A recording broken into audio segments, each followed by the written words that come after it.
Hi, it's Emil Guillermo, host of the PETA Podcast. We're taking a holiday break, so we reprise some of our best of 2023, which includes an interview with animal activist Wayne Hsiung, who just lost a case in Sonoma County, California, where he was convicted and jailed for saving animals from a factory farm.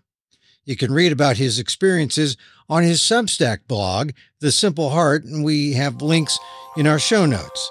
When we talked to him earlier this year, Wayne was preparing for that trial and optimistic because he had just successfully beaten back prosecutors' attempts to convict him in Utah for saving baby pigs at a factory farm. Enjoy this encore presentation of the PETA Podcast. Wayne Hsiung put his freedom on the line to save 2 piglets from a Smithfield factory farm in Utah. Representing himself, he beat prosecution and convinced a jury that the rescue of the pigs from decrepit conditions was the right thing to do.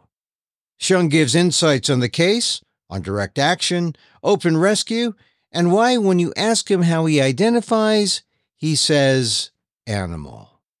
A candid and informal conversation with animal rights activist and lawyer Wayne Hsiung on the PETA Podcast.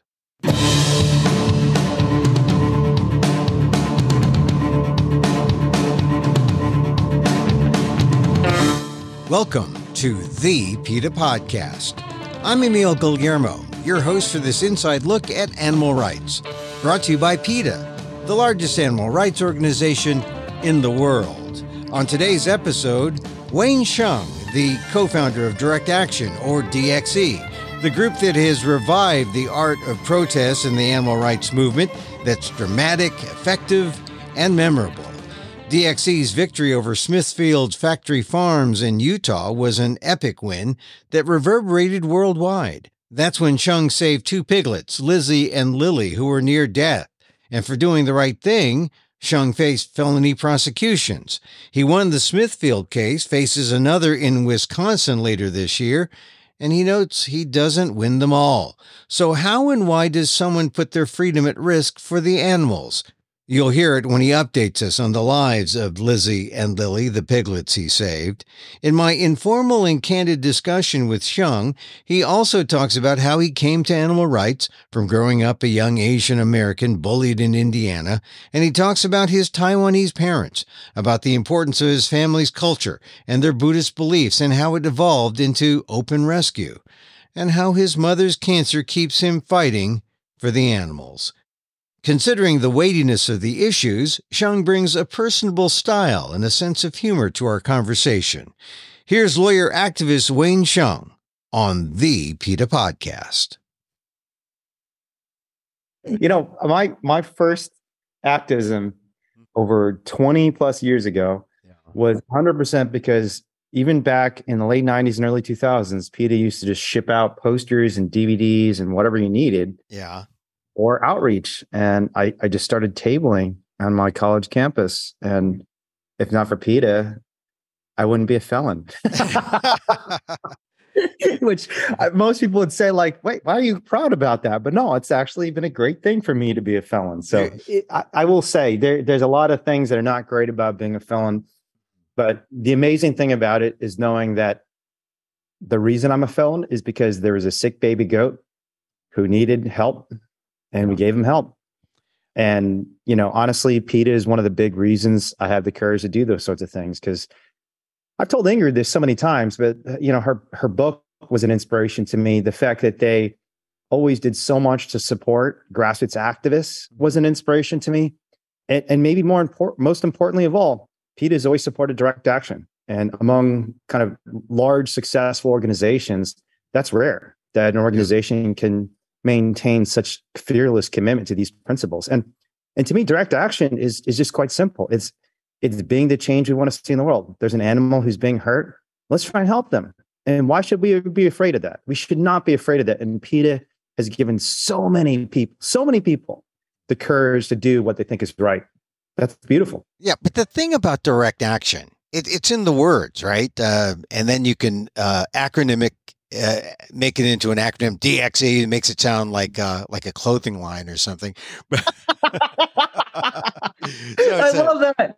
So you just gave me a great idea, Emil. We got to start the DxE clothing line. Yeah, well, I'm telling you, because if you're going to take direct action, you got to be dressed for the part. Exactly. You got to look sleek. You got to look smooth. Yeah. And so I always thought DxE was a great way of just taking the idea of protest and simplifying it and say, yeah, you got to do something. I mean, it's not really more complicated than that, but by saying DxE, it makes it sound kind of high tech. Oh, maybe we have a, round 3 funding or round C funding from a VC or something. Oh no. So no, it makes it sound kind of techie and cool and like, oh, we got to do it. And it captivates the young. It gets the imagination. I mean, you're still a young guy. You're much younger than I. I don't know about that, man. Do you know how old I am? Well, I know how old you are. You're younger than I. We're both Asian. That's why it's unfair. We're both Asian. It's unfair to play this game. It's unfair. The problem is when you're Asian, you look like you're 20 until you're 50. And once you're 50, you look like you're 90. Yeah. We both got a few years left before we become decrepit, my friend. So hey, listen, I was telling we're feeling blessed right now, but give us 10 years and we're going to look like zombies. Listen, I was telling a form of that joke 50 years ago. So only I was using, you look like you're 15 until you're like 60. And then you look like, you're old and decrepit. I will swear to God, some people still confuse me for a college kid. Isn't that ridiculous? I was carded the other day. So, I used to think that was, that's kind of cool. But when you're 41 years old and you're arguing court cases to defend your friends whose freedom is being threatened, being treated like a kid does kind of suck sometimes. And it's one of the downsides. I mean, like I've argued some of these cases, which I'm sure I'll talk about. And, I'm a 41-year-old attorney who is a former law professor. I'm a published scholar in environmental law, and a lot of judges still treat you like a kid just because of the way you look. And I'm like, so there are some disadvantages, and that's part of the reason I'm getting a little bit of gray. I don't know if you can see this. I see a little bit of it, but I'm sure. I'm actually kind of happy about that because then judges don't treat me like a teenager. But anyways, I should stop being so resentful because most people would be glad to look relatively young. So I don't know. Look, that much. This is the thing about the curse of being Asian, right? Because we live in a society where these kind of assumptions are made. On your youth, right? The idea of this is a youthful know nothing, and we'll be able to roll over this guy, and then you come up and you represented yourself in court, and then they have to deal with the fact of really who you are. But we have to go through all these other hoops to get to the place where we need to start off from. Right. Yeah. We just don't start off at that place. Yeah. I mean, honestly, it's one of the reasons I think I connect with animals. A lot of people don't know this, but Asian kids are the most bullied in America. If you look at statistics, violence against school children is most common in the Asian community. And Asian boys actually are the most targeted because it's exactly what you said. People just see you as someone who's weak. And the moment you try to stand up for yourself, I mean, like when I was a kid and I tried to join the football team, it was like all hell broke loose in my high school. And granted, I don't think it was a wise decision to try and play football. But I don't know. I would beg to differ. I have my football stories, but go ahead. Really? Yeah. Wow. Oh, yeah. Well, listen. Where did you grow up? Well, I was going to ask you the same thing. I grew up in Central Indiana, and my town was a complete football town. Nobody cared about anything other than football. I had to hide my report card. I was in like Science Olympiad and Math Olympiad, and I had to sneak into the after school programs to do math because it was all the stereotypes. And then when you try and join the football team and you defy all the stereotypes, I mean, there's a power structure that crushes you. And honestly, it's the same with animals. When we try to defy all the stereotypes of who animals are, not treating them like, especially farm animals. Yeah. But also lab animals. I mean, even dogs used in labs. When you try to just show the world who these animals are, they are not things. They're not test tubes. And again, huge shout out to PETA because I don't know what happened to the movement, but people don't talk about lab animals enough anymore. And PETA and Ingrid Newkirk and you all have done just such an incredible job with the Harvard stuff.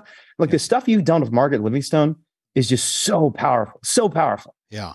And it's shocking, but even dogs and cats, because of the stereotypes of of who they are. We see dogs as like, well, okay, even dogs, we love dogs, but at the same time, they're not human beings, you know? And so if we have to force feed them laundry detergent until they vomit blood and die, just so we can have a 30-second version of Tide to wash our clothes, you know, we just got to do it because that's what dogs are for. It's like, no, that's not who they are. They're not test tubes. They're not lab experiments. They're living creatures who deserve the same protection as the dog you love at home. And we felt that as Asian kids growing up because people stereotyped us and said, I'm going to bully you and beat you and tell you what to do. You can't be on the football team. If you dare do that, we're going to crush you. And that's kind of what they're doing to the animal rights movement right now and to animals, even more than the activists themselves. Because for all the risks I've taken, I always say to myself, and I actually two really important people, a very important support of ours, and I think Ingrid told me this too at some point before we started going to trials, just always remember what the animals are going through. Remember that. Because if you remember that poor mother pig in a gestation crate, you remember that poor beagle, and I've seen these things with my own eyes so many times. You remember that poor little beagle that we took out of Ridgeland, who was spinning in a cage, twice the length of her own body. She had never stepped out of that cage for potentially years of her life.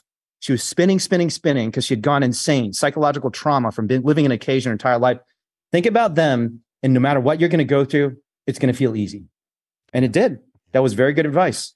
It's funny that you mention all these things, and then you get to the court case. You talk about Ridgeland, you talk about, you know, and the motivation of. I was going to ask you because, and people can Google you, they can see what you've written, they can see your involvement in these cases, but I wanted to begin talking about where you grew up. You know, talking about the first time, and you know. We're both Asian American. I'm Filipino. How do you identify as a Chinese American? I don't know. Honestly, at this point in my life, I just identify as an animal. But my background. Animal. That's a good one. We should all identify as animals. Exactly. No, but to give a more straightforward answer, yeah, my family's Chinese American and from Taiwan.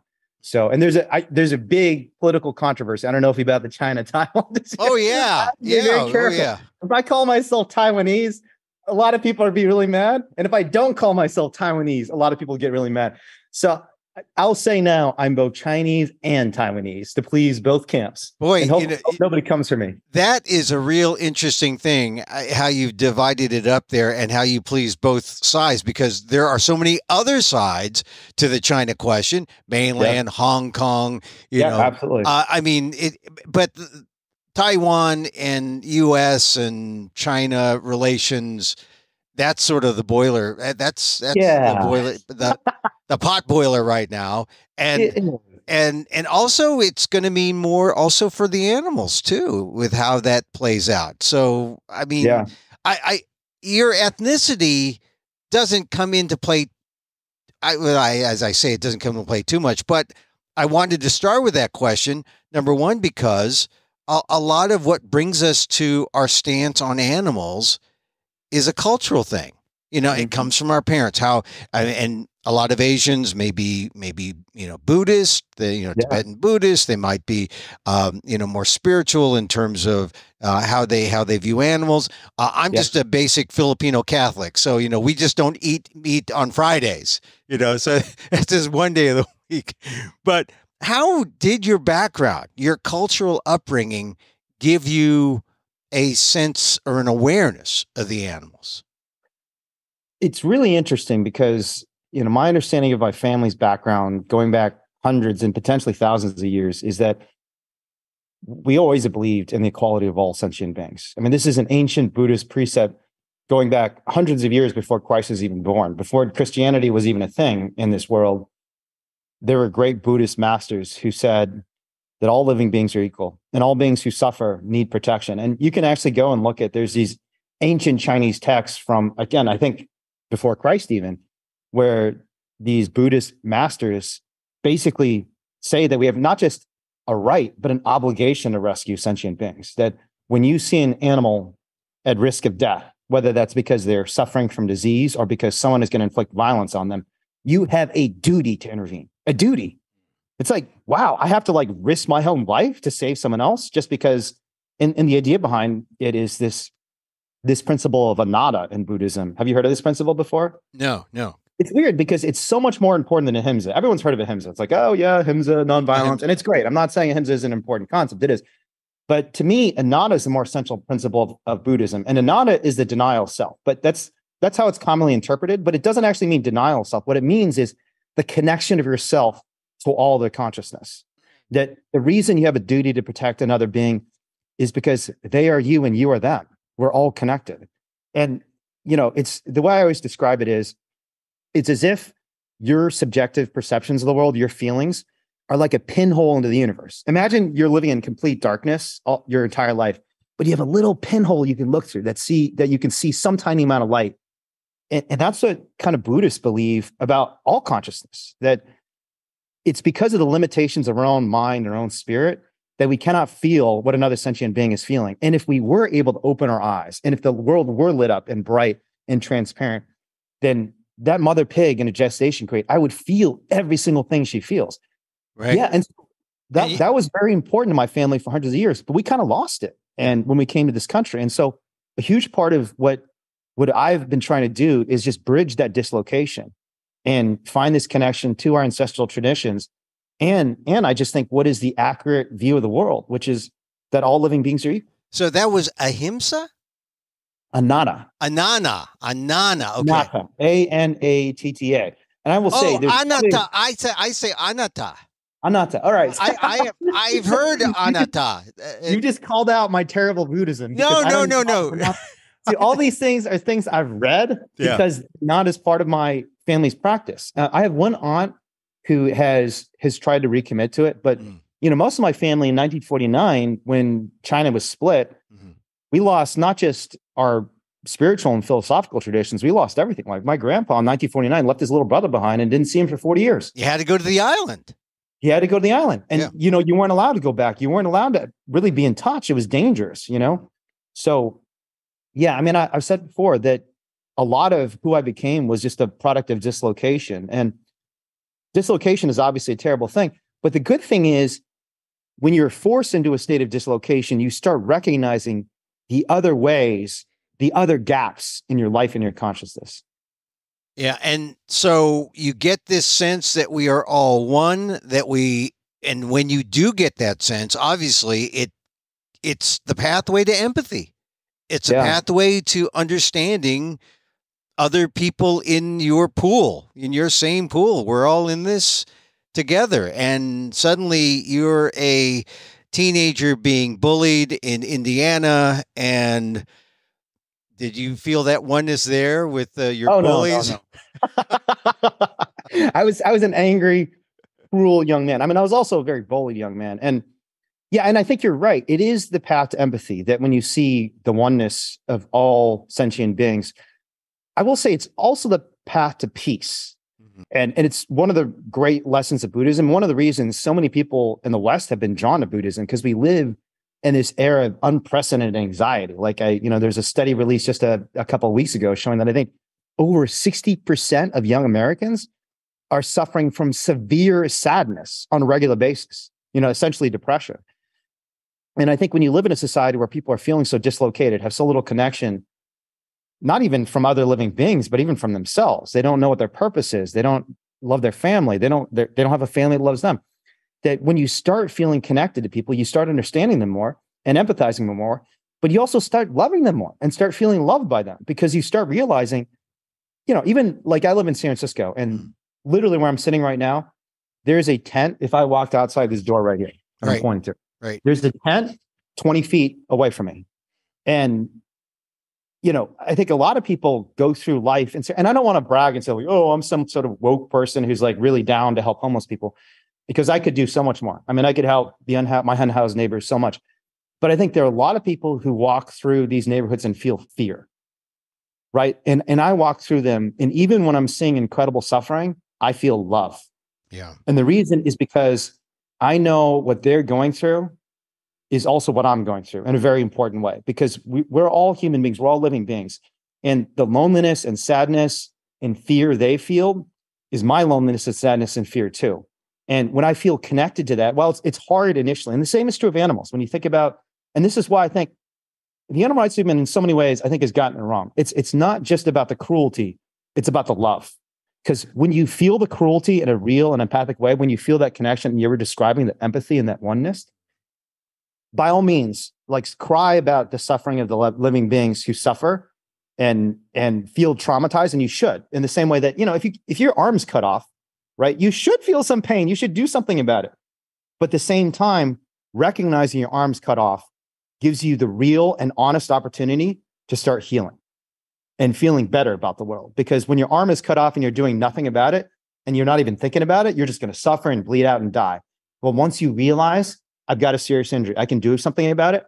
All of us have had circumstances where we're injured or hurt psychologically or physically. And one of the most beautiful experiences any human being, any living being can go through is coming back from trauma and hurt, right? It's like Thomas More said this, a great philosopher who wrote the book Utopia. He said, the greatest happiness any human being, and I will say not just any human being, any sentient being, the greatest happiness any sentient being will ever feel is to be relieved of their suffering. If you've ever been really sick and the morning you wake up and that fever is gone, how beautiful does that feel? If you've ever gone through a horrible breakup, and every day, I've gone through this once in my life, where it's just your heart is broken. Every day you wake up and you just think there's this hole. I've gone through this a few times, mostly with non-human animals who I've lost. And I'm actually kind of going through it right now. But that feeling the day when you meet somebody else or you adopt a new animal into your home, and that hole in your heart because that cat who's been gone and who is your companion, your source of support, was left a hole in your heart for a year.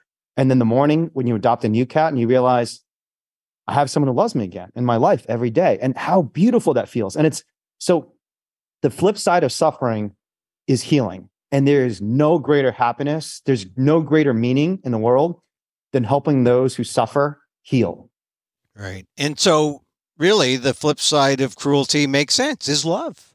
Yeah, it is love. And that's how that's the way through. That's the way through that, to get to the other side, to get to that. If love is the ideal, yeah, you got to break through the cruelty or go through that. You're right. You're right. And we don't talk about that enough. We need to talk about that.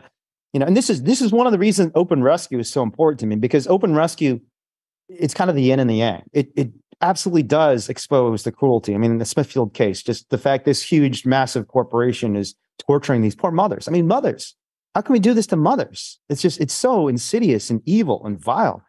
But then the flip side is, that moment. I remember we took Lizzie out, and I brought Lizzie was one of the piglets, and she was like seriously traumatized, like facial lesions. Because her mom was mutilated. I mean, her mom was not able to produce milk. And like her udders were all ripped up from just constant cycle of reproduction. And Lizzie was like a tiny, shriveled up, malnourished piglet. She was about, I think, 1/3 the size of the piglets. Because the way it works is piglets, there's this concept called teat ordering, where the piglets get a right to one teat, and the other piglets, they all just claim one.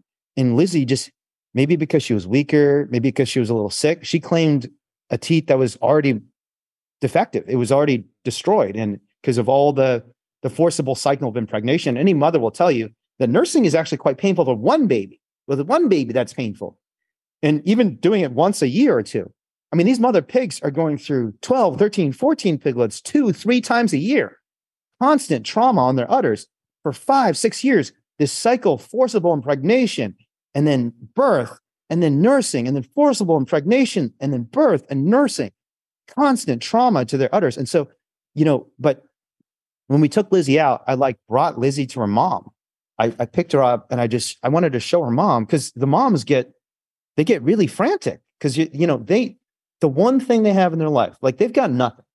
These poor animals, everything has been taken from them. Everything. I mean, it's vile what we've done to them. It's so disgusting. They can't even move. The basic freedom to move their bodies has been taken from. It's disgusting. It's so infuriating. But the one thing they have, these mothers have for 5-6 years of their life, living in a tomb. They're essentially living in a metallic tomb. It's like a claw. If you look at gestation crate, it's like a claw that grips your face and your entire body. You can't even step 3 feet forward or 3 steps back. You can't even turn around a single time in your life. So you have no joy, no pleasure in life. The one thing they have is their babies. They still love their babies. And you can see this, especially with the new mothers, the younger mothers. Yeah. When you interact with their piglets, you can see them getting nervous and kicking and getting up and hitting their heads against the bars and wondering, what are you doing to my baby? And so when we took Lizzie out, like I brought her to her mom and I showed her mom, don't worry, we're not going to kill her. We're going to take her home. We're going to give her the life she deserves. And I like to think she understood that. See, when you were talking about mothers, I instantly think of my mother, a human mother, right? But you're talking about them. You're talking about a pig, a piglet, and the piglet's mother. Yeah. And we should just automatically be thinking that because you're describing the situation at Smithfield, right? We are, yeah. And I will say that the evidence on this is so clear that, oxytocin and vasopressin, the love hormones. So when a human mother gives birth, one of the reasons moms love their babies is there is a massive, massive, massive release of oxytocin and vasopressin, like unprecedented in human biology. It's the only time that you have this much of this hormone. It's called the love hormone because it creates a sense of bonding. And if any of us have ever felt just close to someone, like even a dog or a cat, but certainly our loved ones, whether it's our moms or our partners, just cuddling with them and feeling so close and secure and happy. Mothers of all mammalian species have that same massive release of vasopressin and oxytocin. They feel deeply connected to their babies. And so the reason I brought Lizzie to her mom was to show her this being who is the only source of joy in her life, the only thing that was good and beautiful. And that in these beings that constantly were taken from them because they have no ability to protect their babies. Their babies, when they're sick and weak, they get thumped, which you know about, but basically they grab by their hind legs and they smash their heads on the concrete right in front of their moms. Like, imagine that. Like a mom forced to watch her own child have her skull smashed against concrete, or alternatively the other way. And at this Smithfield, we got documents in the court case showing this. They throw them into a gas chamber, piled up 3 high, squirming on top of each other. These are sick and injured piglets who are too small, too weak, or too injured to make it to slaughter. They pile them up 3 to a stack in a gas chamber where they're all screaming in agony while they're poisoned and asphyxiated by carbon dioxide. This is what these mothers see over and over again with their piglets. And we wanted to show, Lizzie's mom, like, that's not what's going to happen. Yeah. This baby's going home. We're going to care for her. We're going to love her. She's going to get the life she deserves. And I will say, even talking about it right now, you can tell I'm getting a little emotional because this is what I'm talking about. This is why we do Open Rescue, because it's not just about the suffering and cruelty. We have to show people the love and the love these mothers have for their babies, the love these babies have for their mothers, and the love we can have for them is so powerful and beautiful. It's more powerful than all the money and violence and kind of political power in the world. Like, if we can show people this, and this is what we showed the jury in Utah, like the thing that won that case more than anything else wasn't our good legal arguments, although we had some good legal arguments. It wasn't, even the cruelty to animals, although I think the jurors were shocked by the very limited amount of cruelty we were able to show. Buddies. Okay, buddy. It's okay, pal. It was the thing that I think moved them was they could see our love. They could see that we love these animals and they loved us. And loving animals is not a crime.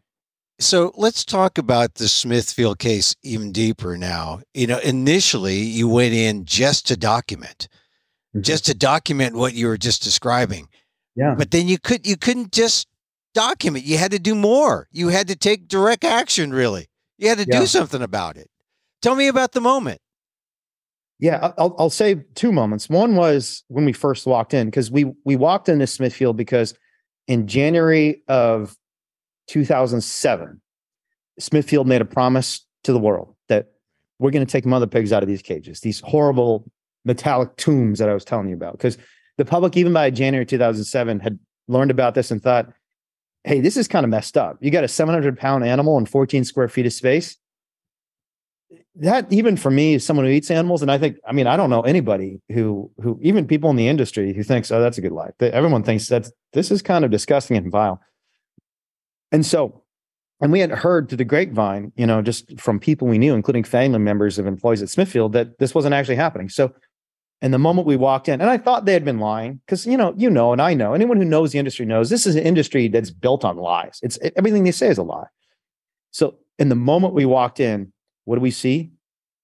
We see thousands upon thousands of mother pigs in crates and not a single mother pig outside of them.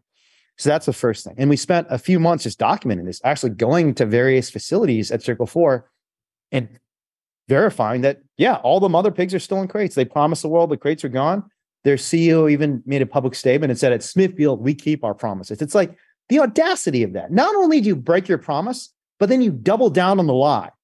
Double down on the lie. Now, these crates, and they're all in crates. They're like essentially incarcerated in these crates. They're gestation crates, right? They're called. It's a medieval form of torture. I mean, we did this, like the few instances this happened in human history where you confine someone in like a tomb. It's a subject of horror movies. It's happening to millions upon millions of mother pigs every single year, millions of them. So what about the sensitivity that they promised and they lied? You showed that, you documented that. Smithfield, though, is primarily a Chinese-owned company. Yeah. And what happened to the cultural idea that I guess it's just a process. It's just a process of business, capitalism. It is somewhat ironic that Smithfield was bought out by the Chinese a few years back. You're Asian American. You go in there. Did any of that irony sink in as you're watching all this? Yeah, I mean, I think that in many ways, Smithfield is a manifestation of what's gone deeply wrong in this world. China and India are the birthplaces of Buddhism. And in Buddhism, I don't believe this literally, but a lot of Buddhists do believe that, the pig could be your grandma. That it's not just that all sentient life is equal in some philosophical and moral sense. It literally is equal in the sense that the spirit in each being is the spirit of a human being. They're all the same. That the vessel in which your body lives just happens to be, as a product of your karma or just arbitrariness, who your spirit was born into, right?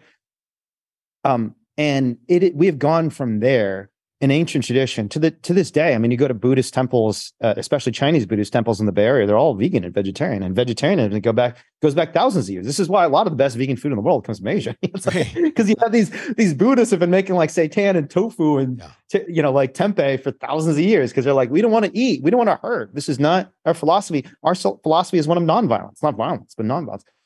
And we've gone from that to a society that sadly is systematizing violence on a scale that is unprecedented in human history, right?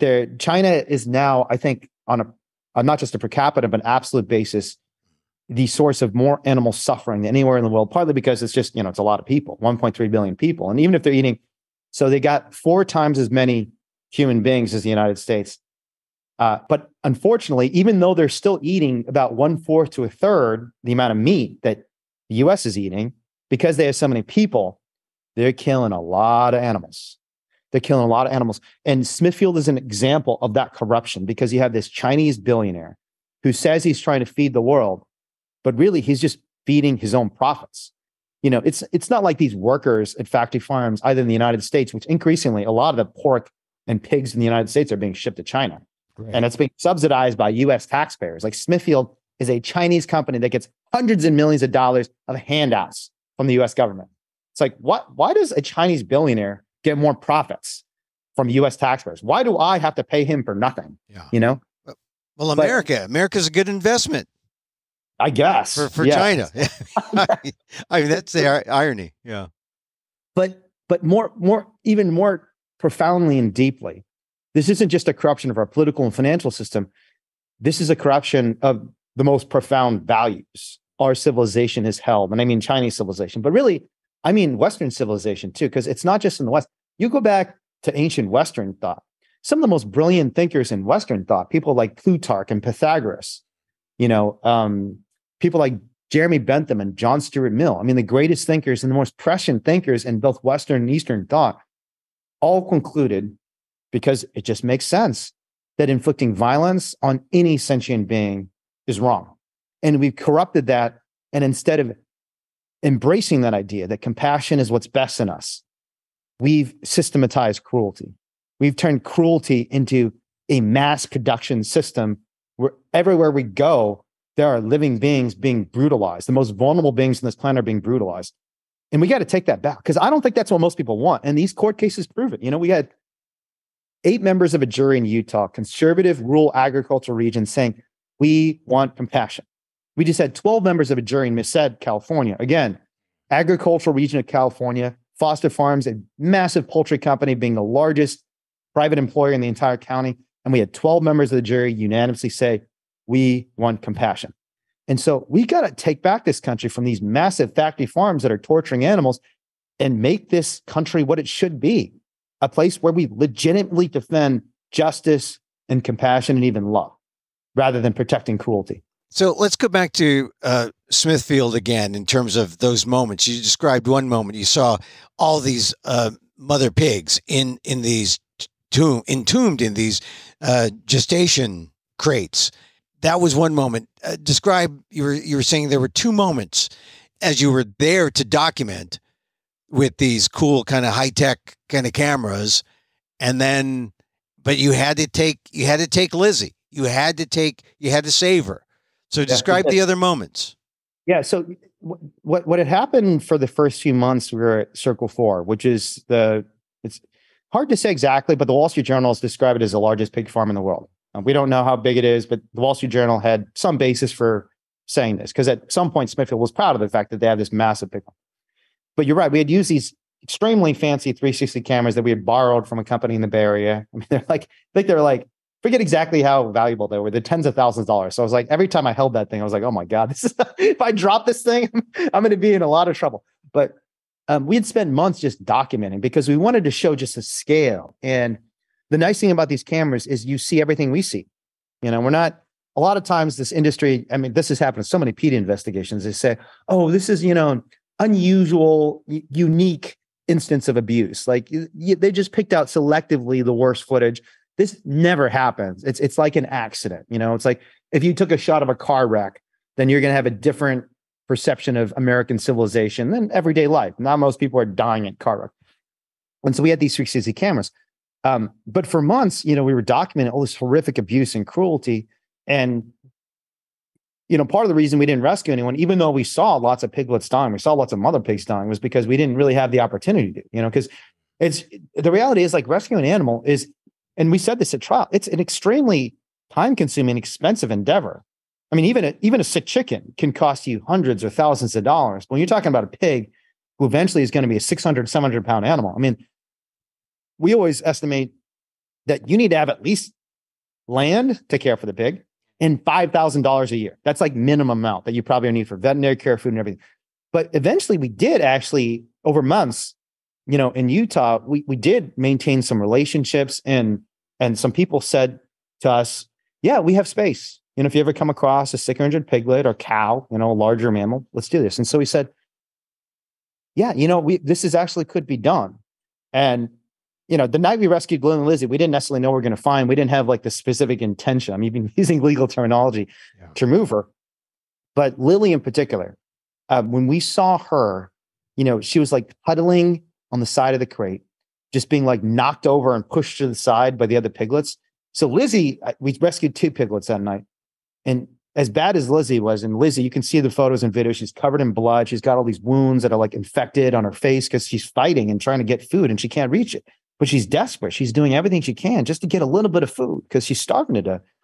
And as bad as Lizzie was, Lily was probably twice as bad. I mean, in terms of her physical size, this is a piglet that was 2 pounds compared to her 15-pound littermates. So the way I describe that, I imagine you're probably about 150 pounds. I don't know how big you are, but, adult male human being, about 150 pounds. Imagine a fully grown adult male human being who is 20 pounds. Ew. Yeah. And not because, of some sort of genetic or health condition, not because of like dwarfism, but they're so malnourished and sick and weak. They're so shriveled up. Like it's hard to even imagine an adult human being who's alive at 20 pounds. How do you even survive? Like if you're 5'8" and you're 20 pounds. I mean, so Lily was like skin and bone and tiny and malnourished and teetering. She was like rocking back and forth, just getting knocked over and trampled. And, I said to the team, we just can't leave her here. Like, we're not going to do this. It was because we know there's a place that can take them now. We know this piglet is going to end up in a landfill and she's suffering so much. Like when you're doing one of these investigations, usually the adrenaline fills up your brain. And the interesting thing about cortisone and adrenaline is it actually literally causes blood to flow away from the more higher functions of your brain, like your frontal lobes lose blood, and it goes to like places like the orbital frontal cortex, places where it's like fight or flight, because you're just constantly just thinking about survival and achieving your mission. But there are a few instances in my life. One of them was in China, seeing dogs get beaten to death. Another was seeing Lily, where even with all the adrenaline and cortisone rushing through your blood and your brain, you still have a moment that's just like, WTF? Like, what is going on here? Yeah. This is so bad. And like, you know, our team members are just looking at this poor piglet, and some of us are near tears, just thinking to ourselves, like, we can't leave her. And I told the team at the time, I said, look, I was team lead, and so I had the right to make the calls. You know, that's kind of what we decide, not because I'm always right, but because people trust me enough, and we decide ahead of time, we can't have a debate about which piglets we can save and which piglets we can't. And I told the team as team lead, we're going to take her out. This is what we're going to do. But I'm telling you right now, we're doing this, even though I understand she's probably going to die. Like, this is not a piglet we can save. And so we took her out. And that first night into, I mean, I said this to the jury, it was terrifying. I mean, she had explosive diarrhea. She was like sleeping on my chest in the middle of the night and then having explosive diarrhea suddenly and like going right back to sleep on me, you know, and like for a little baby like that, who's already, you know, 1/6 her normal size, it's not good to lose all that fluids. So we thought she was going to die. But honestly, just because of the incredible care given to her by the caretakers there, and I don't even mean mostly me. I mean, some people I'm not even going to name because they're all scared of the FBI. I mean, it's kind of amazing. The FBI went after us for this. Like, they were literally raiding sanctuaries. So you have all these animal sanctuaries that are scared now to even disclose the fact that they helped a baby pig, but they did. They're heroes. And in many ways, you know, people said all these good things about us. The people who cared for these piglets in the days and weeks after they were saved, they to me are the real heroes. Because I was with Lily for like the first few days, but they had to go back to the emergency vet like literally the night after I left. There was someone who had to care for them 24/7 to keep them alive. But the amazing and miraculous thing is, they survived. Yeah, and they're still living today. Yeah, they're still living. And where is Lily? What is the status of Lily and Lizzie today? They're beautiful 600-pound babies who still love belly rubs, who still love face scratches, who still love kisses on their cheeks as much as when they were little babies. I think Lily, even at 600 pounds, if she could, and she doesn't do this because she knows she can't, but if she could, she'd still crawl in my lap and try and sleep on my chest. If she did that, I would die because she's now 600 pounds. So she would literally crush me to death if she tried to sleep on my chest the way she did when she was 2 pounds.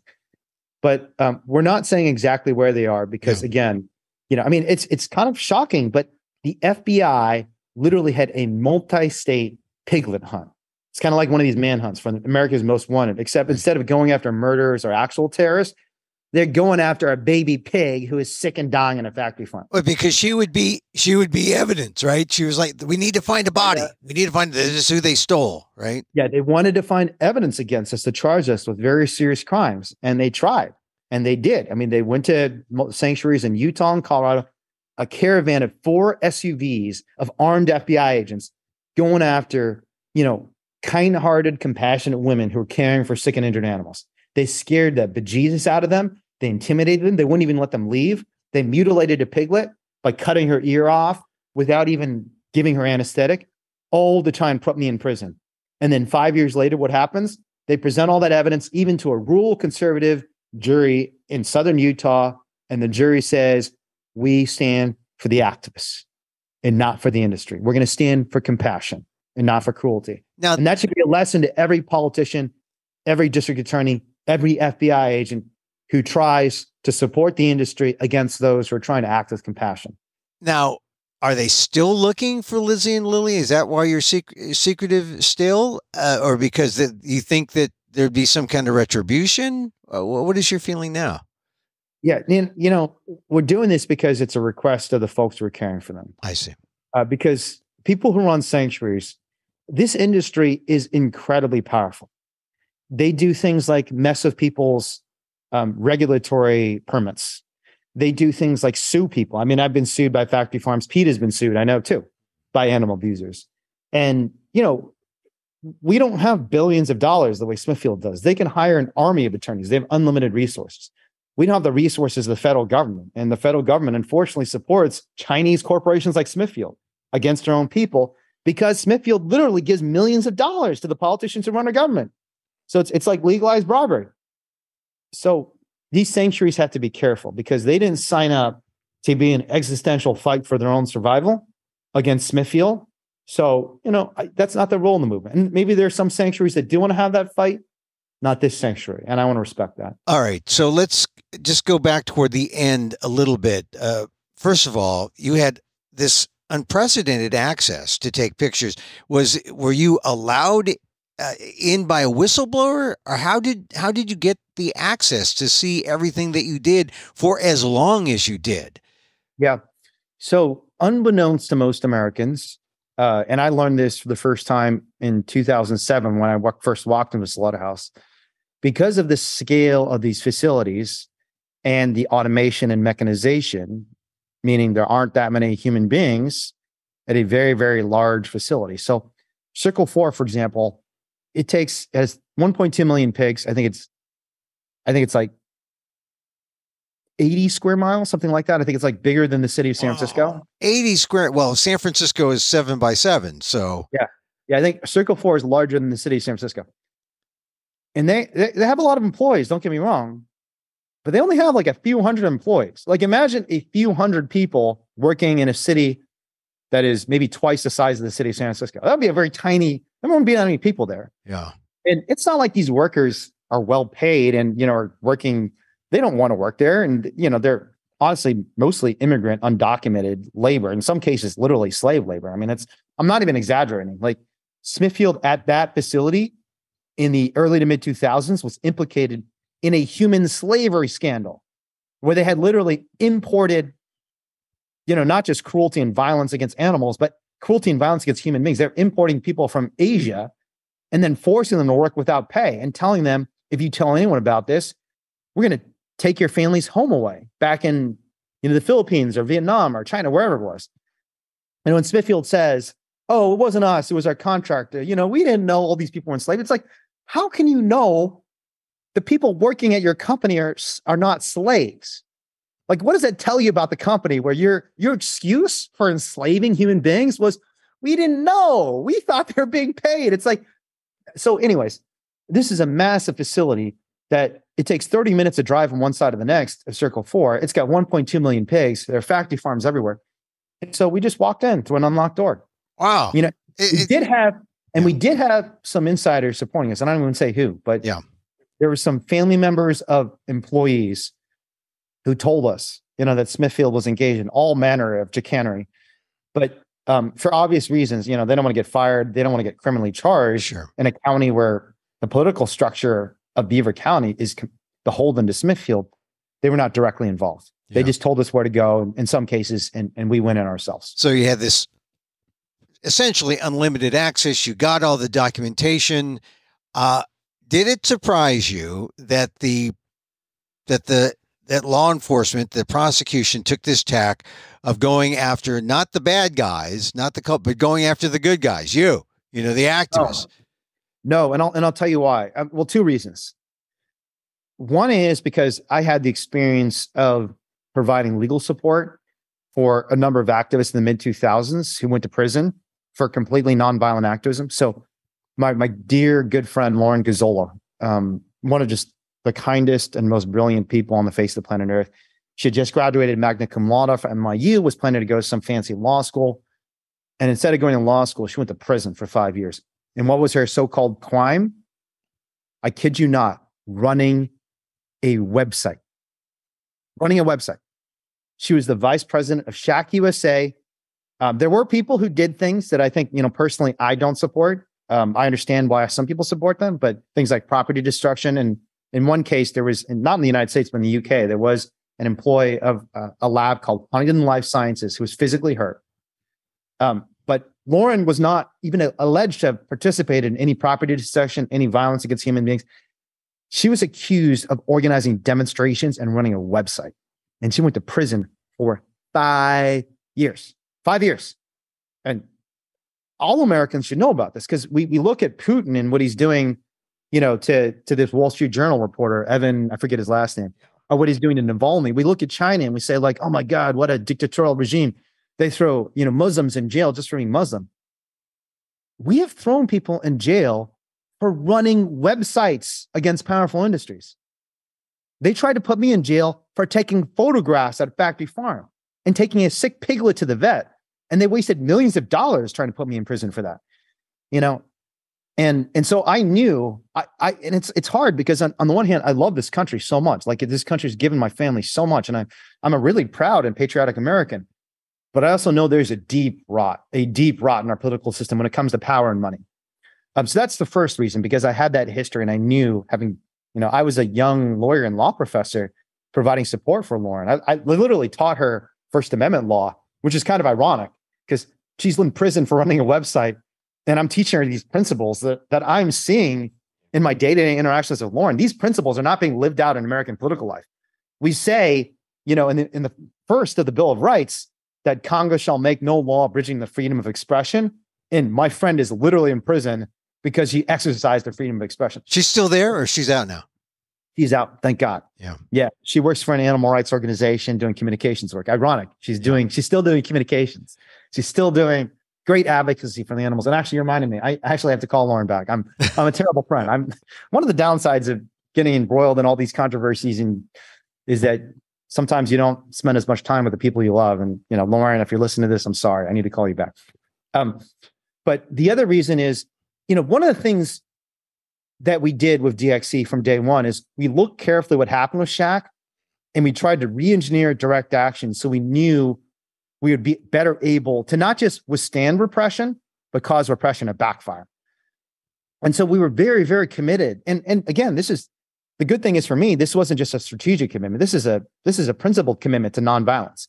Even in our language, the Shaq campaign was inspiring and beautiful. It was also a very angry campaign. It was not a campaign where they had a commitment to nonviolence. And it was not a campaign based on love. It was a campaign based on anger. And anger is a beautiful thing. And I think it's justified and necessary in social movements. But if your movement is just based on anger, it's easy for the government to shut you down because ordinary people don't sympathize with it the way people sympathize with us. And so when we started DxE in 2012, we knew what we need to do is by all means, let's do direct action. Let's be the change we want to see in the world. But let's make sure it's motivated by love. And that's what Open Rescue is. And for years, partly because of this, the industry realized, man, are we really going to try and put people in jail for taking a sick pig to the vet? And so we did this for years, just daring, this beast, this monster, poking and prodding. But we knew from day one that if we kept doing this, you keep poking the monster's going to bite. But the key thing is we also knew that when the monster bites, everyone will see that it is a monster. It's not what it's pretending to be. But now you took a tremendous risk. Number one, you represented yourself. Number two, like you said, you risked 10 years in prison.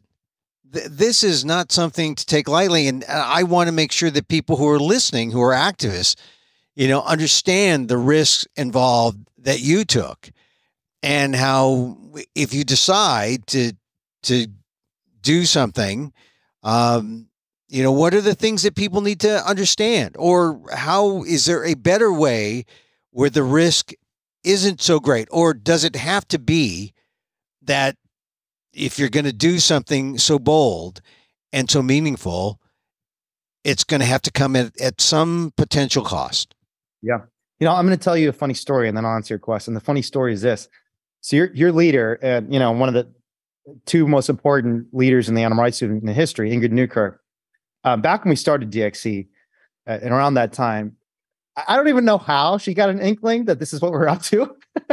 But I forget, maybe I talked to her, maybe someone else talked to her. But she told me back then, don't do this. You're gonna go away for a long time. And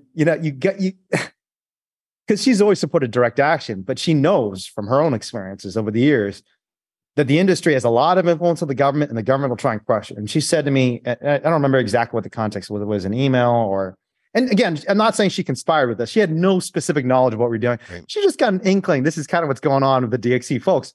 And she said, you're so much more important outside of jail than in jail. So I love your passion. I love your commitment. I believe in the work. don't do this because it's too risky. And I'd be very interested to know whether she still thinks that. And she might be right. You know, if I go to prison for 60 years next year, you know, Ingrid might be saying, yep, that's what I told them. But my guess is she's actually turned her thinking around a little bit. And I think what Ingrid missed, and everyone missed this, including me. And so it's not, you know, Ingrid's one of the smartest people in the animal rights movement. So I don't think there's good reason she missed this. I think she missed two things. One is, you know, as an attorney, like I started this knowing there are very specific legal strategies for us to win. You know, I have to confess, I did not expect to first win in Utah, and I didn't expect to win in 2023. I thought, you know, it's going to take a little time. We're going to have some losses. Some people have to go to jail, but we will win eventually. But there are very specific legal strategies we can use to win. And maybe the most important one is this doctrine of necessity, this idea that there's a choice of evils. And if you can convince a jury that the evil of factory farming is much worse than the evil of theft or burglary or whatever you're engaged in terms of so-called unlawful activity to try and help an animal, you can win. And that brings me to the second point. The other point that even I underestimated is that people are coming around. You know, partly because of the work of organizations like PETA over the last 40 years. Actually, even more than 40. Like PETA was founded in what, 1979? Was it 1979? 1982? Yeah. It's like 45 years, I think. Yeah. Yeah. Silver Spring Monkeys. That was was that the late 1970s or early 1980s? 80s. I don't even remember. I think it's the late 70s. Late 70s. Okay. So PETA's been around partly because of the work that PETA and so many other organizations have done. People are coming around. They understand what's happened to animals and they want it to stop, you know? And it's like, I don't agree completely with the idea that all media attention is good media attention. And I don't even know if PETA actually believes that. I know people say that's what PETA believes. And I never asked, Ingrid, is this actually what you believe? I don't fully agree with that. I don't know. I'd rather go naked than wear fur, you know? So. Yeah. I mean, that's fair. You know, it's not for me to say. I've never gone naked. So, but I think there is some deep truth to that because one of our most powerful advantages as animal advocates is that we're right. You know, we don't believe that enough. Being right from the beginning helps. And it's like being right. It's really hard to argue for things when you're wrong. Like if you're trying to argue 2 + 2 is 5, man, you're gonna struggle with that one, man, because it's not easy to do that because someone's gonna like pull out, you know, $2 here and $2 there and put them together and count them and say, hey, I think it's 4. I just don't think it's 5.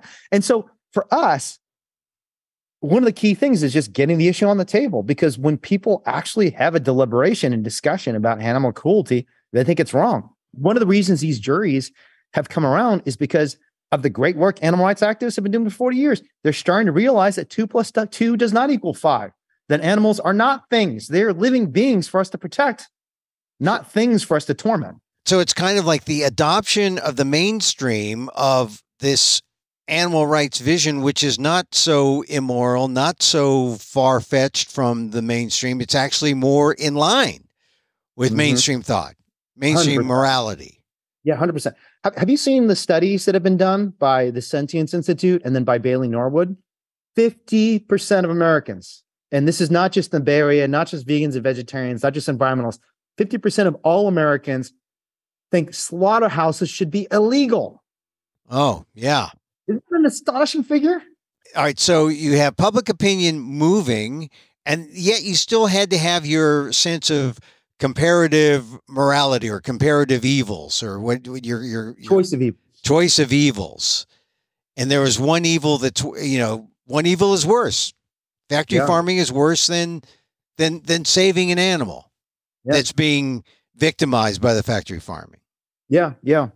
And I think it's not just that we've convinced the jurors that, you know, we committed a smaller evil. I mean, one of those beautiful things about these trials is, I think for many of the jurors, we convinced them that what we're doing is right, that this isn't a choice of evils in a sense. I mean, that's the legal definition of the defense. It's also called the necessity defense. What you're doing is necessary. That even though you've engaged in some so-called wall-breaking activity, it's necessary to do it to save a life.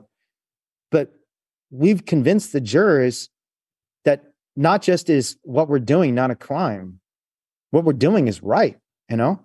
And the best example of this is we got a juror in Utah who's written an op-ed in defense of the right to rescue, who has come to law schools and spoken. And there's a great guy named Lynn. I'm going to actually reach out to him and hang out with him in a couple of weeks in Utah. And this is someone who's, conservative, lives in southern Utah, eats meat.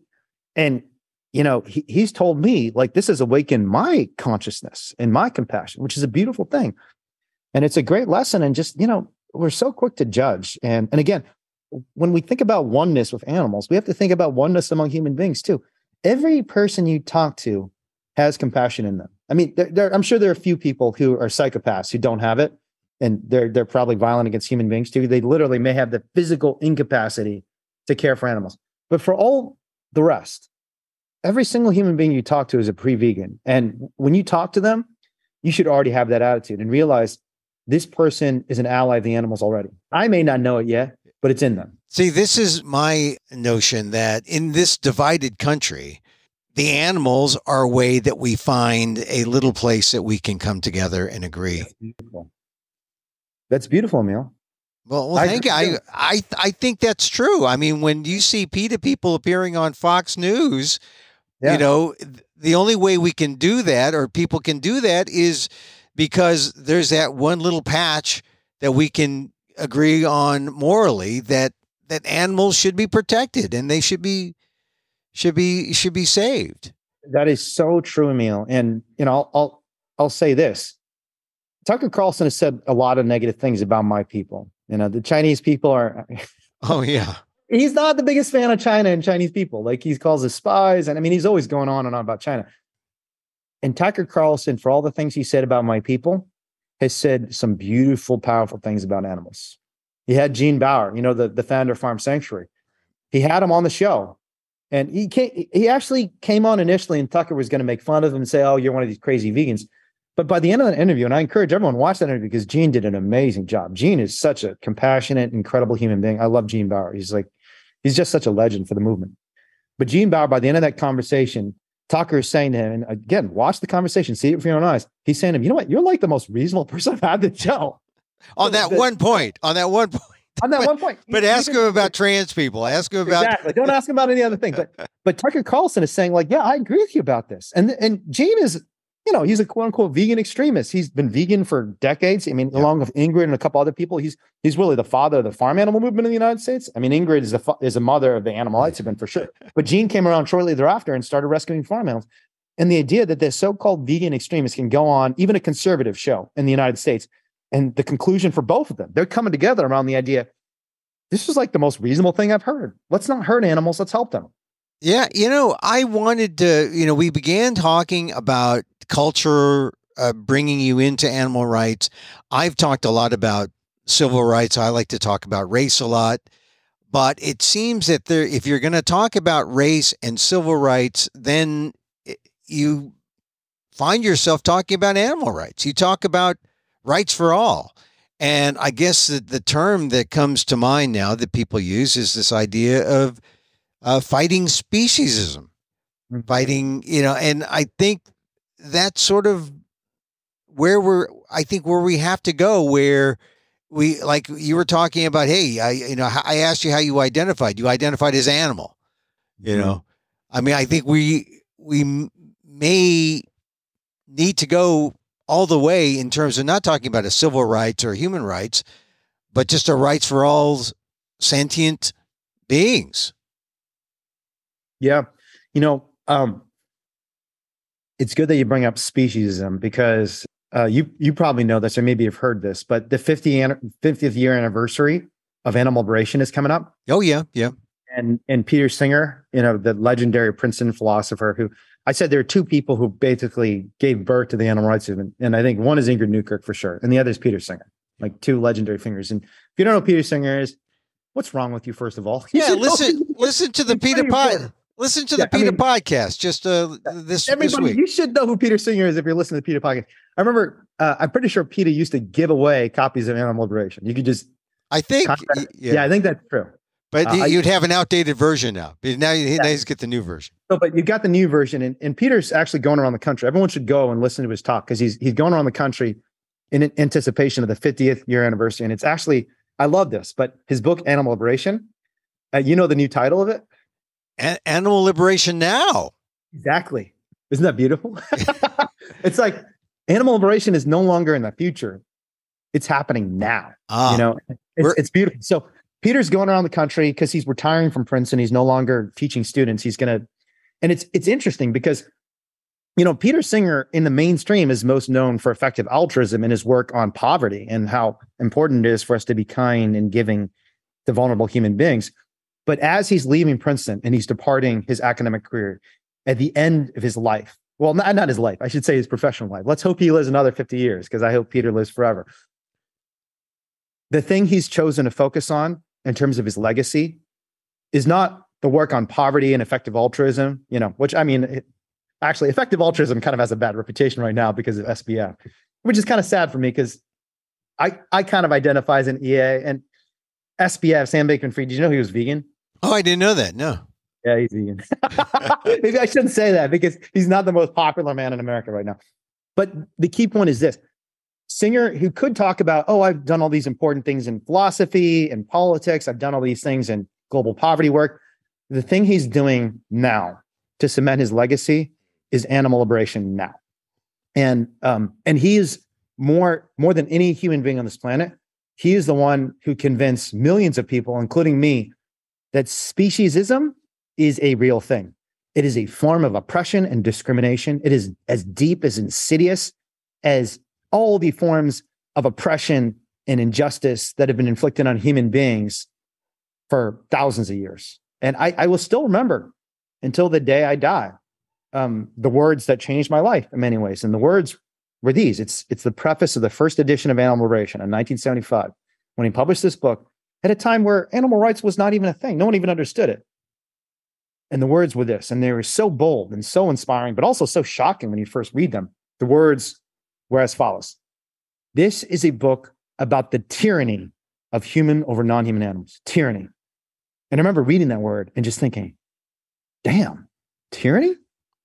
And even as someone who loved animals, I loved animals so much as a kid. I read those words and I said, that can't be right? There's not. I'm not living in a tyranny. A tyranny is ruled by fear. It suggests that there's a class of beings who everywhere they come into contact with the powerful, they run in terror. Because it's a tyrant. Everyone fears the tyrant. You run. The tyrant comes, you run or you die. And the notion that I was part of a tyranny shook me up. And even as an animal lover, I thought that can't be right. But then you read the first chapter of Animal Liberation. It's about speciesism. And the title of it is All Animals Are Equal. And it was very, very shocking to me, partly because of the philosophical arguments, partly just because of the descriptions of all the forms of violence against animals that are routine. But it also, I was talking about dislocation at the beginning of this conversation. It also brought me back because I just remember hearing things and reading things from my ancestors' traditions about the equality of all sentient beings. And I think part of the reason, even though as a huge meat eater, when I first read that chapter, even though I was so resistant initially to the message, I also realized this is kind of a journey home. I'm coming back to the most important insights my ancestors realized 2,000 years ago. And I think, unfortunately, I think one of the reasons non-Buddhists, I think Buddhists are very open to this message, but non-Buddhists, they don't feel the same connection to that message of animal liberation, that we're living in a tyranny, is because it feels like something different and new and challenging. And for me, well, it did feel different and new and challenging because I'd been Americanized and I wasn't as connected to my Buddhist traditions. On a deeper level, it felt like I was coming home. And it's felt like home for 20 years since, over 20 years. I read Animal Liberation, I think, when I was 15 years old. So tell me, all right, we got in the plug for Peter Singer and his new book, Animal Liberation Now, which brings us into the present, right? Yeah. Our present awareness is of we are equal to other animals. But tell me about the Simple Heart. Yeah. Because that's your new organization. And one of the things that gets me is you say that one of your strategies is storytelling. How is storytelling an effective strategy for the Simple Heart? Yeah, Yuval Noah Harari, who's a philosopher and among the most prominent philosophers, especially in tech, he's actually writing the foreword to the new edition of Animal Liberation. And he wrote this book called Sapiens, which is an amazing book. Everyone should go read it. It's basically, I mean, but it's a book that's about animal rights, partly because it talks about how much we've dominated and destroyed the rest of the planet. And he wrote this amazing piece in The Guardian, I think the title of which is Industrial Animal Agriculture is the Greatest Crime in Human History. Go Google that, read that article. It's a great article. And it's a very compelling argument. And again, this is a mainstream guy. No one even knew he was like a vegan animal rights activist until he wrote that article and said, and you could kind of tell when you read Sapiens, but Yuval Noah Harari, one of the principal theories of Sapiens is that our unique superpower as a species is our ability to tell stories. And you might think like, why would that be a superpower? Why would that make you strong? And I think Yuval Noah Harari can make this argument much better than I can. But what I recall from his argument is it does two things. Stories allow people to be moved by a purpose, and it turns out if you're trying to become a powerful species, if you're just living moment to moment and constantly thinking about what do I want to eat today? What do I want to sleep on today? It's very hard to do big, powerful things. You have to have like a purpose, a vision of the future that's big. And this is true for organizations. It's true for individuals. It's one of the reasons PETA has been such a powerful organization, because unlike a lot of organizations, PETA's always had this bold vision that we believe that animals are not ours to use, to eat, to experiment on, to wear, anything. There are a lot of other organizations that are like, we're kind of rinky-dink. We don't have this big, bold vision. And stories, we know this. If you watch a Marvel movie, it's a beautiful story because there's this big challenge and you got to like overcome it. And you have this beautiful world you're trying to achieve.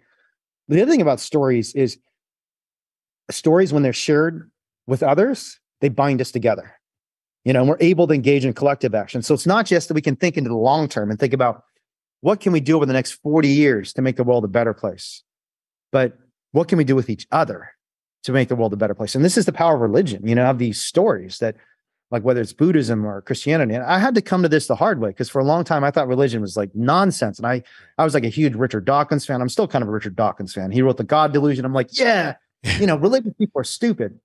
And then you start realizing that these faiths and the stories around them, true or otherwise, whether the stories are true or otherwise, in many ways it doesn't matter, because it's not about the story's truth or falsehood.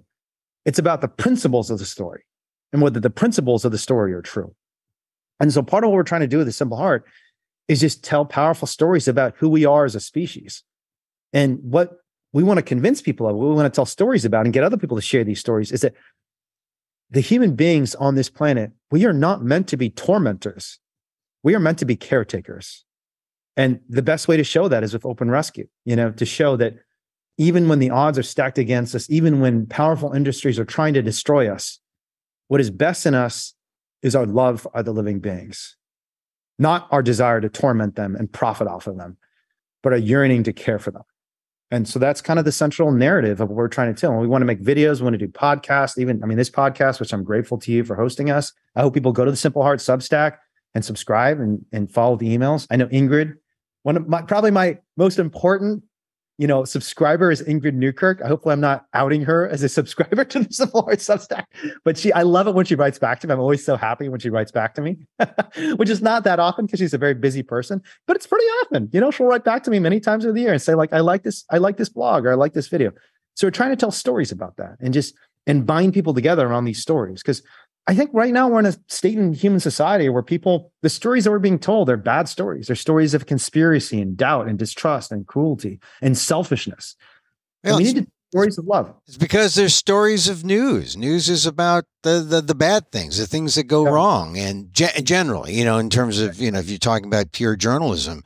But, you mentioned a number of times just this idea of the narrative. Where's the narrative? What is the narrative we're creating? It's funny you mentioned Richard Dawkins, right? Selfish Gene, right? Amazing book. Yeah, by the way. Selfish Gene. That's why the Filipino. I don't agree with Richard Dawkins anymore on religion. I used to. Yeah. His work as a biologist is legendary. And the Selfish Gene, along with Animal Liberation and Free the Animals. Ingrid Newkirk wrote Free the Animals. Everyone should go read that book. It's an incredibly inspiring story that it'll help you understand both why we need to take direct action and how you can take direct action yourself. Animal Liberation is at the top of my list. Those are two books, but of the 5 books I think everyone should read, Selfish Gene is one of them too. Yeah. It's a beautiful I got that one in college. And so, and okay. I still think about it, as I replicate my genes through society. And, Do you have kids, Neil? Oh yeah. Three. Good for you. Did vegans give you for that? No. Why would they? I made them all vegan. So that's good. I want to have kids someday, Emil. I'm 41. I'm losing time. I mean, I don't know. No, you got some time. I don't know. I mean, if I'm in prison, it's going to be hard to have kids. So, and look, I'm just kidding. I don't expect to be in prison for very long, but yeah. No, I think that's beautiful. And I know there are a lot of vegans, and I just think this is such an unhealthy attitude. A lot of vegans just think humans are scum. Why would you bring more humans into the earth? But I just think human beings, if you properly raise them as you have, they're going to we try. Yeah. How old are your kids? They're older. They're old enough to join you in direct action. Nice. Are they? And they're all vegan?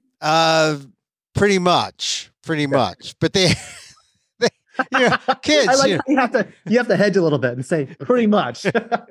The kids of Emil, if you're listening to this, you're making your dad look bad. Please go 100% vegan now. It's not the dad they make look bad. It's the mom they make look bad. There's so much else, so many other things to talk about. Like, we really should hit Margaret Livingstone a little harder, because that is my alma mater there. And I know it is, it's disgusting what's going on there. And, and I know a lot of alums are upset. They're writing letters, and there's so many things that are wrong with that place. And so, but I need to hold that out as a carrot to bring you back another time when you have more time, so that we can talk not just about that, but also about maybe your mom, because that comes up in that essay about your mom. I still got to find a place to publish that. I pitched it at Boston Globe. But for those of you who don't know, Margaret Livingstone is a vivisector at Harvard University who's doing some of the most vile experiments that you can imagine. And I didn't even know they were still doing maternal deprivation experiments until PETA pulled this out. I think you guys got evidence from FOIA requests from good old fashioned FOIA funding, because we were all paying for her to torture baby monkeys. The history of the animal rights movement, in addition to the Silver Springs monkey case, there's another case involving a guy by the name of Harry Harlow. And I've been at the site. Have you ever been there, Emil? No, in Wisconsin? Yeah. No, I've been. They still, even to this day, even after all the horrors that were revealed about his experiments, the name of that facility is still the Harry Harlow Primate Center. It's one of the national primate centers. It's an evil place. And it's like under armed guard. Like, I was just there doing a live stream, and all these cops just suddenly show up. It's like, first of all, why is a state defending this? Why are our taxpayer dollars? Because I'm in a public place. This is a public university. I'm standing on the sidewalk, and just for being here and talking, you need like 6 cops to come out and harass me. But that also just tells you, well, not only is that a misuse of resources, what's going on in here? Do you need 6 cops to defend someone from just talking about what's happening? But what Harry Harlow did is he did these evil maternal deprivation experiments where they took baby monkeys away from their moms and instead would give them these fake moms, including like these cruel moms that were like robots that had spikes in them. And the babies would go and hug them. And one of the most disturbing findings from these experiments were, even when they were like piercing and stabbing these little monkeys with needles, they'd still come and try and hug their fake moms. Like even like a fake robot mom, because these creatures, I mean, all mammals love their moms. They want to be with their moms. And your father, this, like, kids love their parents. They want to be with their parents. And when this was exposed, it was a huge scandal. It was like, oh my God, this is so vile and evil. And Harlow, in the annals of animal rights history, will always be known as one of the greatest villains. And it turns out there is an experimenter at Harvard who's doing similar things to baby monkeys. Yeah. Like maternal deprivation experiments where they intentionally sew the eyes shut, like just other deprivation experiments. Because the theory behind it is, we're going to deprive these animals of all sorts of things they need and see what happens to them, to study human beings who are going through some sort of dysfunction. So we'll deny them their mothers. We'll sew their eyes shut, literally surgically suture their eyes shut, and see what it's like when an animal develops without the ability to see anything. It's like 40 years later, and you have Margaret Livingstone, one of the most powerful and well-funded researchers on the face of the planet Earth, doing the same shit. Yeah. These poor babies and their moms. How is that acceptable? And then here's the worst thing about it. These experiments from what I could tell, and I'm not, a scientist, so I don't know for sure, but I have looked at kind of PETA's and PETA's scientists who they don't really help anyone either. But the way she's tried to defend them, it says, I have to suture a baby monkey's eyes shut and engage in these horrible deprivation experiments because people have brain cancer and I'm trying to cure it. And first of all, there's no connection as far as I could tell. Yeah. But the point I make in this article, and I blogged about this, and I'm trying to pitch an op-ed about this, is even if it were the case that you could cure brain cancer, which I don't see any basis for thinking you could suture a baby monkey's eyes shut and somehow people with brain cancer are safe. But even if you could, I will tell you that the people with brain cancer are the ones who most vividly and viscerally understand how bad it is for someone to destroy your brain. And I know this personally because my mom died of brain cancer. My mom died of the exact disease, glioblastoma, that Margaret Livingstone is using to try and justify her indefensible conduct. And when I read that statement, I cried. I was so upset because I remember my mom. And my mom, when she was suffering, the thing she wanted more than anything in the world, when she was losing her sight, her hearing, everything was falling apart because her brain was being destroyed by cancer, by a misfortune of fate, not by some cruel person who was inflicting on her. The thing she wanted more than anything in the world was for no living being to go through what she was going through. And that's what she wanted. And so she was an animal advocate too. And she was so proud of the work I did. And again, she didn't start that way. But when she found out animals are being trapped in cages, they're being denied the love and the joy and the experience and the freedom and the peace and the safety that she wanted. And she wanted desperately for her children. She wanted desperately for her family. And she needed herself when her brain was deteriorating. She didn't want anyone to go through the same thing. And so the fact that Harvard University was trying to use these victims of brain cancer to defend inflicting the same suffering on other living beings was so vile to me and so inexcusable, because I guarantee you, and I've talked to many glioblastoma patients because I've been in these circles. Like I was in hospitals for years talking to doctors and patients. So it's got to stop. And Margaret Livingstone or Harvard, if you're listening to this and someone should send them to this, I believe even in your heart, you don't think this is right. Because if you've worked with your patients, Margaret Livingstone is not someone who actually works with patients. She just inflicts suffering on vulnerable beings. But next time in Boston, I was actually in Boston recently speaking at Harvard Law School, and I didn't have time to do this, but I want to go back to Harvard Medical School because the other thing about my mom is she was treated at Harvard Medical School. She had a craniotomy. She had her tumor surgically removed by surgeons at Harvard Medical School. Great doctor by the name of Dan Kalin, amazing surgeon who I still love to this day because he saved my mom's life for 4 years. When I want to go back to the people who are actually witnessing the suffering of living beings whose brains are being traumatized by cancer, not by intentional violence, but by cancer. And I want to show them these studies and say to them, you can't believe in this either, can you? Because you've seen the devastating consequences of cancer on these individuals' brains, and you wouldn't wish this on any living being, would you? And I'm confident they'd say, no. People just need to see the evidence, right? They need to see the evidence. They need to see the evidence. You're a lawyer. They need to see the evidence. But now, how is it that people can still justify their actions in light of overwhelming evidence? They still maintain their stance. What is the self-interest? I mean, it's self-interest, right? Money, power, reputation. I think all those things are true, Emil, but and I blogged about this, and this is part of the op-ed that I pitched to the Boston Globe and have not successfully gotten published yet, but I want to get it published somewhere.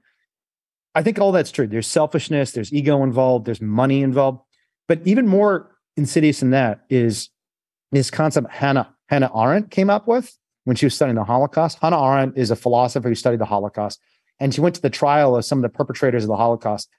And when she was witnessing and trying to understand, how did this happen? Like, how did an entire society just start mass murdering children? They're like gassing kids. And she came up with this concept called the banality of evil, right? And the idea behind this is great evil is not usually due to the malice of bad people, but the passivity of good people. It becomes banal. It becomes normal. And she talks about how these people are otherwise like normal citizens because it just became normalized that we just kill Jewish people. That's what we do. We're Germans, and what Germans do is kill Jewish people. And one of the most insidious things Harvard has done is they tried to say, oh, don't worry, this is just normal. Like, it might sound bad to sew a baby monkey's eyes shut, but the Animal Welfare Act approves these things. We've been inspected. It's all normal. It's like, first of all, it's not normal. But even if it were normal, then we need to change what's normal. That's messed up. Like the idea that something is okay just because it's normal. I mean, there was a time in German society where gassing children was normal. There's a time in American society when you and I couldn't even be on this podcast. No one would listen to us. We couldn't go to a school. You couldn't go to Harvard. I couldn't go to the University of Chicago just because of the color of skin. That was normal in the 1950s and 60s.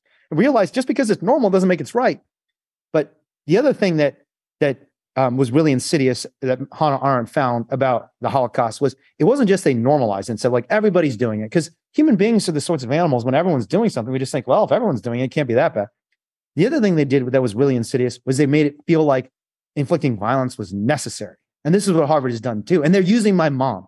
They're literally using patients like my mom to make this argument. It's so false and violent, evil, and inaccurate. But they're saying, well, you know, it might sound bad what we're doing to these monkeys, but it's necessary to save lives, right? And in the Holocaust, they literally, I mean, Hannah Arendt has published like accounts from Adolf Eichmann, one of the perpetrators of the Holocaust, who says, you know, well, I don't really want to kill these and gas these children, but if I don't gas these children, we've already killed their parents. They're going to probably kill us like 20 years from now. So let's just kill them now, because otherwise they might kill our children. So they justified gassing children by saying we had to gas children to save our children. And that's never true. You don't have to kill anyone to save your life. You know, it's, and so this idea of necessary evil, well, like, you know, it's evil, but it's necessary. We have to disabuse people of this notion. And part of that is families like ours that actually went through glioblastoma saying, no, this is neither normal or necessary. What's normal is loving living beings and caring for them, as Harvard did for my mom. You know, Harvard's not all bad. They did a great job with my mom. They didn't torture my mom, you know, they're torturing monkeys, but they didn't torture my mom. They did a great job of caring for her. And they should care for those monkeys in the same way they care for my mom. But it's not just that we should normalize love and not cruelty. We have to show that it's necessary to protect life, not destroy it. Because if we continue experimenting on, destroying, exploiting, caging all the animals of this earth, we're going to destroy the entire biosphere and we're all going to die. You know, so the thing that's actually necessary is protecting living beings, not decimating them. All living beings. All living beings. Human, non-human, monkey, chicken, cow, pig, dog, cat, all living beings. That the real test of a just society, a society that isn't just in our political and legal institutions, but in our culture, is how do we treat the most vulnerable, right? Because every society in history has treated the powerful well. If you're the king or one of the bourgeoisie, you know, one of the rich and the elite, you're always going to have a good life. I mean, that's been true of every tyranny in human history. The test of a good society is how do we treat the weakest and most vulnerable among us? And the animals will always be the weakest and most vulnerable. They'll never have guns. They'll never have the right to vote. They'll never be able to organize the way we can organize. So how we treat these most vulnerable beings and when we fix the problem with animals, we'll fix the problem for every situation where some individual is suffering and they need help. So let's do it. It can be done. And it begins with your own first step, your own individual action. You don't necessarily need a community for a first step. A community helps. You create community, but it begins with your own. I love what you just said. You create community with acts of generosity. I think that's so true. When you are kind, just by virtue of the act of kindness, you've already created community. You don't have to be a charismatic or social extroverted person. Just be kind. Because that's the nature of community. That's what brings communities together. So can be done. Well, there we solved most of the world's problems today. Yeah, piece of cake. Let's go. So, all right, look. You can take a break now, Emil. We need to have you back at some point. So, I'd love to. Wayne, thank you very much. Really, it's a pleasure and an honor. Like I said, PETA has been such a huge part of my personal evolution as a human being, not just as an activist. And I'm grateful to you. I'm grateful to Ingrid and Tracy and Kathy and all the incredible leaders at PETA, because you guys have been leading us for a long time. So keep it up. Well, Wayne, really, congratulations again on everything. And when we have you back, we'll have you talk about the Ridgeland case, right? Yeah. That one's set for trial in November. So we need to get you on before so that you can just sort of lay out So you can have my last words before prison. No, no. We're going to win that one too. Well, I'm hoping that we're going to win that one too. Well, all right. We'll hold you to. No, we won't hold you. Hey, that's a lot of pressure, Emil. Now I've got to win because I just made the call. Oh, yeah. Okay. Wayne, listen, thank you again for being here. And maybe at some point we can, since we're in the same state, we'll meet halfway wherever we can find a parking space. Because San Francisco, it's hard to find parking. Let's do it. Okay.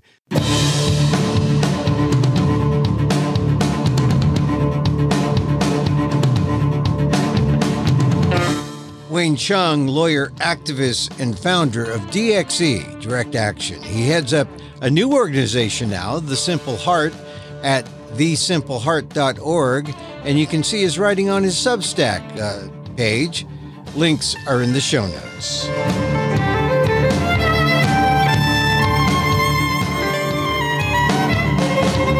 And that's our show for today. Thank you for listening.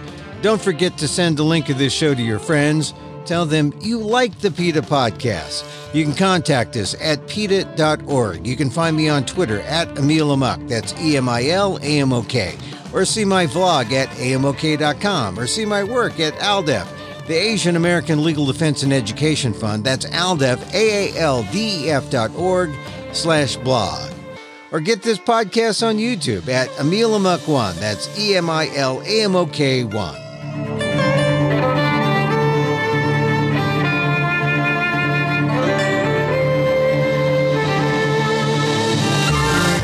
Once again, thank you for listening.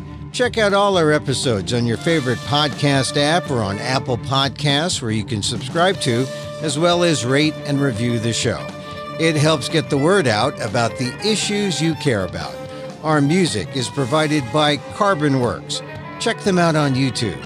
And join us again next time for more insight into animal rights and the fight for a cruelty-free world on the PETA Podcast. I'm Emil Guillermo.